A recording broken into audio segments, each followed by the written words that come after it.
નમસ્કાર મિત્રો, આજના આ ખાસ વિશ્લેષણમાં આપ સૌનું ખૂબ ખૂબ સ્વાગત છે. આજે આપણે પાસ્ટર એલ્વિસના એક ખૂબ જ રસપ્રદ પ્રવચનનું ઊંડાણપૂર્વક વિશ્લેષણ કરવાના છીએ. આપણે ઘણીવાર અવતાર શબ્દ સાંભળ્યો હશે, ખરું ને? પણ આજના આ અભ્યાસમાં આપણે એ સમજીશું કે આપણી સાંસ્કૃતિક સમજમાં રહેલો અવતાર શબ્દ અને ખ્રિસ્તી ધર્મનો જે દેહધારણ એટલે કે ઇન્કાર્નેશનનો સિદ્ધાંત છે, એ બંને વચ્ચે ખરેખર શું તફાવત છે. આ કોઈ નાની વાત નથી, આ બહુ સૂક્ષ્મ પણ અત્યંત મહત્વપૂર્ણ તફાવતો છે. તો ચાલો શરૂ કરીએ. આપણું આ વિશ્લેષણ મુખ્યત્વે 5 ભાગમાં વહેંચાયેલું છે. પહેલાં આપણે અવતાર વિશેના લોકપ્રિય મંતવ્યો જોઈશું, પછી ખ્રિસ્તી વિભાવના, ત્યારબાદ એ સમજીશું કે દેહધારણ માત્ર એક જ વાર કેમ, ચોથા ભાગમાં યહોવા તરીકે ઈસુની ઓળખ અને છેલ્લે અંતિમ પુનરાગમન વિશે વાત કરીશું. તો ચાલો આપણા પહેલા વિભાગ તરફ આગળ વધીએ. અવતાર વિશેના લોકપ્રિય મંતવ્યો. જ્યારે આપણે અવતાર શબ્દ સાંભળીએ છીએ ત્યારે મગજમાં શું આવે છે? સ્ત્રોત મુજબ દુનિયાભરના ધર્મોમાં આના વિશે અલગ અલગ માન્યતાઓ છે. દાખલા તરીકે હિન્દુ ધર્મમાં એવી માન્યતા છે કે ભગવાન અધૂરા કામ પૂરા કરવા અથવા અનિષ્ટનો નાશ કરવા વારંવાર અવતાર લે છે. હવે બૌદ્ધ ધર્મની વાત કરીએ તો તેમાં પુનર્જન્મના ચક્રની વાત છે, જેમાં 84 લાખ યોનિઓનો ઉલ્લેખ છે. વિચાર કરો, 84 લાખ! આ ખરેખર એક વિશાળ આંકડો છે. બીજી તરફ ઇસ્લામ અને શીખ ધર્મ માને છે કે ઈશ્વર પૈગંબરો કે ગુરુઓને મોકલે છે, પણ પોતે ક્યારે માનવ રૂપ લેતા નથી. અને ઐતિહાસિક યહૂદી માન્યતાઓમાં પણ એવો વિચાર હતો કે ભૂતકાળના પૈગંબરો પોતાના અધૂરા કામ પૂરા કરવા પાછા જન્મી શકે છે. ટૂંકમાં કહીએ તો મોટાભાગની પરંપરાઓમાં એક વાત સામાન્ય છે: વારંવાર જન્મ લેવો અથવા વારંવાર સંદેશવાહકો મોકલવા. હવે અહીં એક બહુ મોટો અને પાયાનો તફાવત સામે આવે છે. આખા ધર્મશાસ્ત્રને આપણે 2 ભાગમાં વહેંચી શકીએ.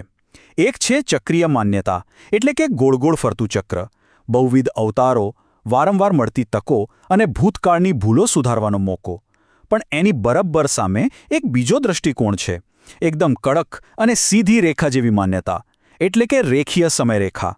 આમાં શું છે? ફક્ત એક જ જન્મ, એક જ મૃત્યુ અને સીધો અંતિમ ન્યાય. આ જ મુખ્ય વિરોધાભાસ છે જેના પર પાસ્ટરનું આખું પ્રવચન ટકેલું છે. અને આ જ વાત આપણને બીજા વિભાગ તરફ લઈ જાય છે, દેહધારણની ખ્રિસ્તી વિભાવના. તો આ ઇન્કાર્નેશન એટલે કે દેહધારણ ખરેખર છે શું? સ્ત્રોત બહુ સરસ રીતે સમજાવે છે કે આ મૂળ લેટિન ભાષાનો શબ્દ છે. એનો સીધો અને સાદો અર્થ એ છે કે કોઈ દૈવી અસ્તિત્વ માનવ દેહ ધારણ કરે, પણ માત્ર ને માત્ર એક જ વાર. હા, એક ઐતિહાસિક ઘટના જે ફરી ક્યારેય ન બને. પેલી વારંવાર ફરતી અવતારોની સાયકલ કરતાં આ વિચાર સાવ અલગ છે. આ એકદમ અજોડ અને અંતિમ ઘટના છે. આ વાતને સાબિત કરવા માટે પ્રવચનમાં એક બહુ જ મજબૂત આધાર આપવામાં આવ્યો છે, અને તે છે બાઇબલનો આ શ્લોક હિબ્રુઝ 9:27. તેમાં સ્પષ્ટ લખ્યું છે, માણસ માટે એક જ વાર મરવાનું અને તે પછી ન્યાય ચૂકવવાનું નિર્માણ થયેલું છે. બસ આ એક જ વાક્ય વારંવાર જન્મ લેવાની કોઈ પણ શક્યતાને મૂળમાંથી જ કાપી નાખે છે. કોઈ રીટેક નહીં, કોઈ બીજો ચાન્સ નહીં. હવે સ્વાભાવિક રીતે એક પ્રશ્ન થાય, વિભાગ 3 માત્ર એક જ વાર કેમ? જો વારંવાર જન્મ ન લેવાનો હોય તો એની પાછળનું લોજિક શું છે? ચાલો જૂની અને નવી વ્યવસ્થા વચ્ચેનો તફાવત સમજીએ. જૂના સમયની યાજક વ્યવસ્થામાં પ્રાણીઓના વારંવાર બલિદાન અપાતા, પણ એ અપૂર્ણ હતા. યાજકોએ એટલે કે પૂજારીઓએ પણ પહેલાં પોતાના પાપની માફી માંગવી પડતી. અને આ બધું કેવું હતું? જાણે પાપ પર કામ ચલાવ પાટો બાંધ્યો હોય. એનાથી કાયમી ઉકેલ નહોતો આવતો. પણ એની સામે નવી વ્યવસ્થા જુઓ. એક જ વાર પણ એકદમ પરફેક્ટ અને પાપરહિત બલિદાન આપવામાં આવ્યું, જેણે પાપનો કામ ચલાવ નહીં પણ કાયમી ધોરણે જ નાશ કરી દીધો. પ્રવચન મુજબ પૃથ્વી પરના આ એકમાત્ર આગમનના 3 બહુ જ મોટા હેતુ હતા. પહેલું, આખી માનવજાતના પાપોનો બોજ એક જ વારમાં અને કાયમ માટે ઉઠાવી લેવો. બીજું, પેલી જૂની અને અપૂર્ણ યાજક વ્યવસ્થાને હંમેશ માટે બંધ કરવી. અને ત્રીજું, સૌથી મહત્વનું, મૃત્યુ અને શૈતાનની શક્તિને શારીરિક રીતે હરાવવી. હવે તમે જ વિચારો, જ્યારે આટલા મોટા કામ એક જ વારમાં પૂરા થઈ ગયા હોય તો પછી વારંવાર નવા અવતારની જરૂર જ ક્યારે છે? હવે અહીં એક બહુ મોટો અને કદાચ સૌથી રસપ્રદ સવાલ ઊભો થાય છે. જો ઈશ્વરે માત્ર એક જ વાર માનવ રૂપ લીધું તો એ માનવ દેહમાં આવનાર અસ્તિત્વ ખરેખર હતું પણ? આ સવાલ આપણને સીધા જ ઓળખના દાવાઓ તરફ લઈ જાય છે. અને એ માટે આપણે જોઈએ વિભાગ 4, યહોવા તરીકે ઈસુ. સ્ત્રોતમાં પ્રેરિત પાઉલનો એક બહુ જ ખાસ સંદર્ભ આપવામાં આવ્યો છે. પાઉલે જૂના કરારમાં આવતા યહોવાને નવા કરારના ઈસુ સાથે સીધી રીતે જોડી દીધા છે. આ પ્રવચન બહુ સ્પષ્ટ રીતે એ સિદ્ધાંત રજૂ કરે છે કે પ્રાચીન સમયમાં યહોવાના નામે જે કોઈ પણ ભવિષ્યવાણીઓ થઈ હતી તે બીજું કોઈ નહીં પણ વાસ્તવમાં ઈસુ દ્વારા જ પૂરી કરવામાં આવી હતી. આ ઓળખને બરાબર સમજવા માટે વક્તા એક શબ્દ પર ખૂબ ભાર મૂકે છે અને શબ્દ છે યહોવા. યહોવા એટલે શું? એનો અર્થ થાય છે સ્વયં અસ્તિત્વ ધરાવનાર અથવા એવું અસ્તિત્વ જેનું ક્યારેય કોઈએ સર્જન નથી કર્યું, જે હંમેશાથી છે. આનો સીધો અર્થ એ છે કે ઈસુ કોઈ નવું બનાવેલું પાત્ર નહોતું કે કોઈ નવો અવતાર નહોતો, પણ એ તો હંમેશાથી અસ્તિત્વ ધરાવતો ઈશ્વર પોતે હતો, જેણે માનવદેહ ધારણ કર્યો. આ વાત બે ઐતિહાસિક ચિત્રોને એકદમ જોડી દે છે.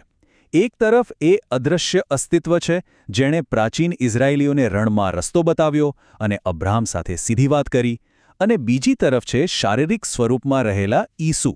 વક્તાનો દાવો બહુ સ્પષ્ટ છે કે આ બંને અલગ અલગ વ્યક્તિઓ નથી. આ બંને એ જ સમાન અસર્જિત અસ્તિત્વ છે. છે ને આશ્ચર્યજનક વાત? ચાલો હવે આપણા છેલ્લા અને પાંચમા વિભાગ તરફ આગળ વધીએ. અંતિમ પુનરાવગન. જો બધું એક જ વાર થવાનું જ છે તો પછી અંતના સમયની વાત શું છે? આ બાબત સ્ત્રોત સામગ્રીમાં બિલકુલ ક્લિયર કરવામાં આવી છે. ખ્રિસ્તી સિદ્ધાંત કહે છે કે ઈસુ આકાશમાંથી પાછા ચોક્કસ ફરશે, પણ એક વાત ખાસ નોંધવા જેવી છે. તેઓ કોઈ નવજાત શિશુ તરીકે કે કોઈ નવા અવતારની જેમ જન્મ લઈને પાછા નહીં આવે. આ અપેક્ષિત આગમન એ જ અસ્તિત્વનું હશે જેનું પુનરુત્થાન થઈ ચૂક્યું છે, એટલે કે કોઈ નવી સાયકલ શરૂ થવાની નથી. તો પછી આ અંતિમ આગમનનો હેતુ શું હશે? પહેલી વાત, આ વખતે તેઓ નમ્રતામાં નહીં પણ એક ભવ્ય અને અંતિમ વિજય સાથે આવશે. બીજું, તેઓ પોતાના સૌથી મોટા અને અંતિમ દુશ્મન એટલે કે ખુદ મૃત્યુનો જ કાયમી નાશ કરવા માટે આવશે. અને ત્રીજું, માનવ ઇતિહાસની જે સીધી રેખા ચાલી રહી છે તેના પર હંમેશ માટે પૂર્ણ વિરામ મુકાઈ જશે.